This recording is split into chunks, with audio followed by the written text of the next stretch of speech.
और चलिए अब चलते हैं राजधानी के वार्ड 77 यानी मॉडल टाउन में और देखते हैं कि इस वार्ड के लोगों का अपने इलाके में विकास को लेकर क्या कहना है। इस इलाके में कितना काम हुआ है, इस इलाके में रहने वाले लोगों से जानने की कोशिश करते हैं आपके वार्ड से में।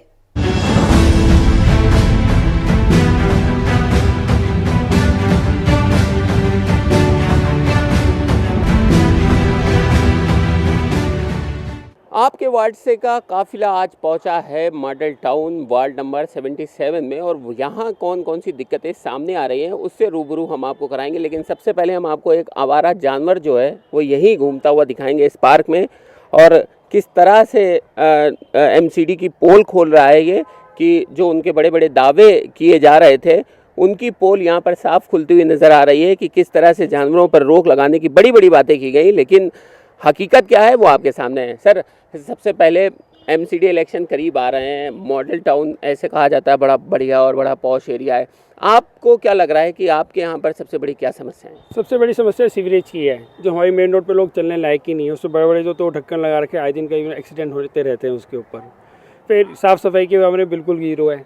पार्क देख लो, पार्क में इतने गड्ढे हैं कि चलना ही नहीं मुश्किल है। सर, मैं अगर बात करूं आपसे तो आप तो काफ़ी दिनों से यहाँ रह रहे होंगे और काफ़ी सीनियर भी हैं, कई चुनाव भी आपने देखे होंगे, एमसीडी के काम भी पहले जो होता था वो भी देख रखा है। सर, आज आपको क्या लग रहा है कि आखिरकार आपके एरिया में क्या क्या समस्याएं सामने हैं? बहुत सी समस्या है जी, यहाँ तो कोई काम करके राजी नहीं। थोड़ा बहुत जो आज तो काम करवाते हैं, सड़कें टूटी पड़ी हैं, सफाई नहीं होती और बहुत समस्या है। परेशानी है, किसी को कंप्लेंट करो, किसी झाड़ू वाले कहो, किसी को करो, कोई सुनाई नहीं कहा। वो डरते हैं कि गली मोहल्ले वाले मारे गए हारे, कोई बाली बार थी कोई नहीं बात का, वो घंटे पूरे कर रहे हैं। अब आ गए तो झाड़ू वाले दिखाई दे रहे हैं, नहीं अपने घंटे पूरे करने छुट्टी जा रहा हम। मॉडल टाउन का नाम लेते ही ऐसा लगता है कि जैसे बहुत पॉश कॉलोनी में रह रहे हैं, लेकिन जब इस कॉलोनी में हम खुद आते हैं या कोई लोग बाग आते हैं तो वो कहते हैं ये कॉलोनी कहाँ है, ये तो जे कॉलोनी है, उसके आगे जे और लग जाता है। समस्या यही है कि पूरी सारी समस्याएं, सब सीवर भरे रहते हैं, कोई सफाई नहीं होती, सब पटरियाँ टूटी हुई हैं, दुकानों के आगे भी पीछे की साइड भी। कोई एमसीडी तो सबसे ज़्यादा करप्टेड है। आपको क्या लग रहा है कि सफाई को लेकर कितनी सजग रही इस इलाके में एमसीडी? 2-3 साल पहले जब ये सब पॉलिटिकल एटमॉस्फेयर चेंज होने की बात हो रही थी और इससे एक आशा की किरण जागी थी कि शायद कहीं ना कहीं गवर्नेंस के सिस्टम में चेंज आएगा, उस मेंटेलिटी में चेंज आएगा। मगर अब ये देख रहे हैं कि अल्टीमेटली पावर में आते ही चाहे जो मर्जी पार्टी आ रही है, उसकी वो मेंटेलिटी, उसका जो वो माइंडसेट है जो होना चाहिए, जिसकी हाँ विज़न ख़त्म हो जाता है, वो बिल्कुल ख़त्म हो, बदलाव नहीं हो रहा है। बिल्कुल उसी का ये नतीजा है कि इस पार्क की जो हालत देख रहे हैं, उसी का नतीजा है कि अगर ड्रेनेज बनी 10 साल पहले, करोड़ों रुपया खर्च हुआ, ड्रेनेज की कोई सफाई नहीं। सर, जिस तरह से पार्क यहाँ काफ़ी बने हुए हैं, लेकिन यहाँ पर देख रहे हैं यूरिनल जो बने हुए हैं इलाके में, मार्केट भी है, उनकी हालत कुछ ज़्यादा खास नहीं है। ऐसे में बिल्कुल एक्चुअली ये जो यूरिनल्स पार्क के साथ में बनाए गए हैं उसका मेंटेनेंस बिल्कुल नहीं है।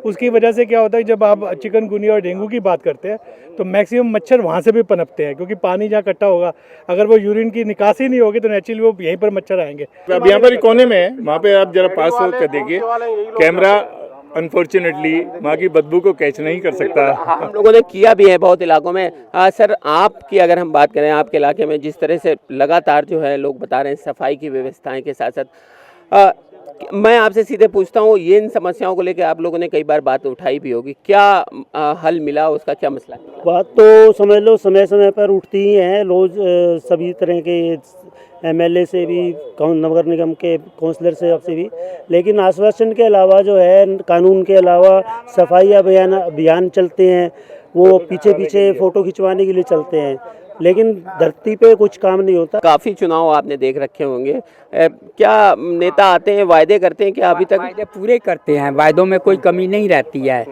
प्रैक्टिकल क्या है, दैट कम्स टू जीरो। किस तरह से आपके इलाके में जो समस्याएं हैं वो कौन मुख्य रूप से सामने आ रही हैं?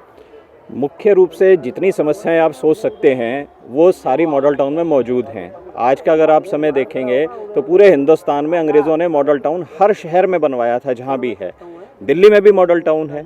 आज की तारीख के अंदर पिछले 15 साल के अंदर ये मॉडल टाउन एक स्लम एरिया बन चुका है। पार्किंग की एक इतनी ज़बरदस्त समस्या है कि शायद इसी वजह से आपस में लोगों तक की लड़ाइयाँ हो जाती हैं, लेकिन समस्या का कोई समाधान नहीं हो रहा है। आप जैसा संजय जी ने आपको बताया है कि जो सेकंड स्टॉप पे पार्किंग बनी है वो इतना बड़ा रुपया खर्च करने के बाद भी हम रेजिडेंट्स को कोई फ़ायदा उसका नहीं मिला किसी भी तरह का। बिल्कुल, बहुत बहुत धन्यवाद। तो अभी आप दिन में आए हैं, रात को कभी आके देखिए सेकंड स्टॉप पे, थर्ड स्टॉप पे क्या हाल होता है ट्रैफिक का। बिल्कुल, इस इलाके से मैं भी निकलता हूँ काफ़ी, और काफ़ी बार ड्यू होते हुए आया हूँ। जो हालत यहाँ पर इंक्रोचमेंट के साथ साथ जाम की रहती है वो जग जाहिर है।